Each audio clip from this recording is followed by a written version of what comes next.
ఇవాళ రెండో జాబితాను విడుదల చేసేందుకు సిద్ధమవుతోంది జనసేన. ఇప్పటికే 6 స్థానాలను ప్రకటించిన పవన్ కళ్యాణ్ మరికొన్ని స్థానాల్లో అభ్యర్థులను ఖరారు చేసేందుకు కసరత్తు చేస్తున్నారు. తాజాగా 9 సెగ్మెంట్లకు అభ్యర్థుల పేర్లు ఫైనల్ చేశారు. భీమవరం, నర్సాపురం, ఉంగుటూరు, తాడేపల్లిగూడెం, రాజోలు, విశాఖ సౌత్, పెందుర్తి, యలమంచిలి, తిరుపతి స్థానాలలో క్లారిటీ ఇచ్చారు. మొత్తం 21 స్థానాలలో 15 స్థానాలకు క్లారిటీ ఇచ్చారు పవన్ కళ్యాణ్. పెందుర్తి పంచకర్ల రమేష్ బాబు, విశాఖ సౌత్ వంశీకృష్ణ యాదవ్, యలమంచిలి సుందరపు విజయకుమార్, భీమవరం రామాంజనేయులు, రాజోలు వరప్రసాద్, నర్సాపురం బొమ్మిడి నాయకర్, ఉంగుటూరు ధర్మరాజు, తాడేపల్లిగూడెం బొలిశెట్టి శ్రీనివాస్ పేర్లు ఖరారయ్యాయని తెలుస్తోంది. తిరుపతి టికెట్ రేసులో ఆరణి శ్రీనివాసులు, గంటా నరహరి ఉన్నారు. పారిశ్రామికవేత్త గంటా నరహరి బుధవారమే పవన్ సమక్షంలో జనసేనలో చేరారు.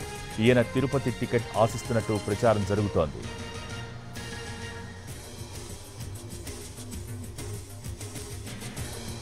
మరోవైపు మంగళగిరి జనసేన కార్యాలయానికి ఉమ్మడి విశాఖ జిల్లా నేతలు క్యూ కట్టారు. పంచకర్ల రమేష్ బాబు, ఎమ్మెల్సీ వంశీకృష్ణతో పాటు విజయ్ కుమార్ పెందుర్తి, విశాఖ సౌత్, యలమంచిలి టికెట్లు ఆశిస్తున్నారు. జనసేన పోటీ చేసే మొత్తం 21 స్థానాల్లో 11 సీట్లపై క్లారిటీకి వచ్చారని తెలుస్తోంది. మిగతా సీట్లపై ఇవాళ కూడా కసరత్తు చేస్తారు పవన్ కళ్యాణ్.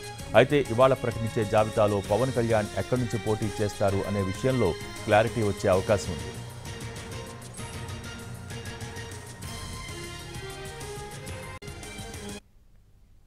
పవన్ కళ్యాణ్ పోటీ చేసేది ఎంపీగానా, ఎమ్మెల్యేగానా?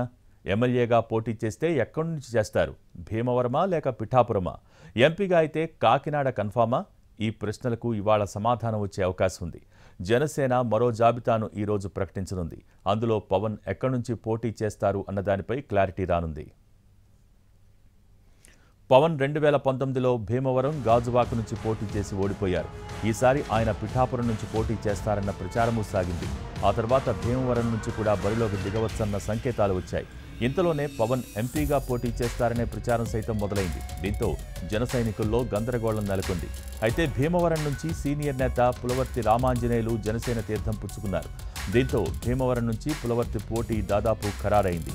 ఇప్పుడు పవన్ పిఠాపురం నుంచి ఎమ్మెల్యేగా బరిలో దిగుతారా లేక ఎంపీగా వెళ్తారా అన్నది తేలాల్సి ఉంది.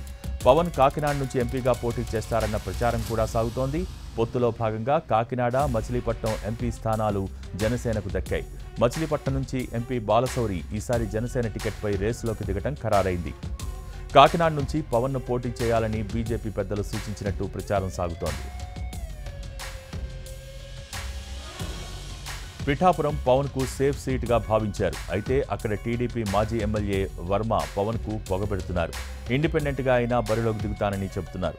గతంలో ఒకసారి స్వతంత్రుడిగా బరిలో దిగి గెలిచిన చరిత్ర ఆయనది. దీంతో జన సైనికుల్లో ఆందోళన నెలకొంది.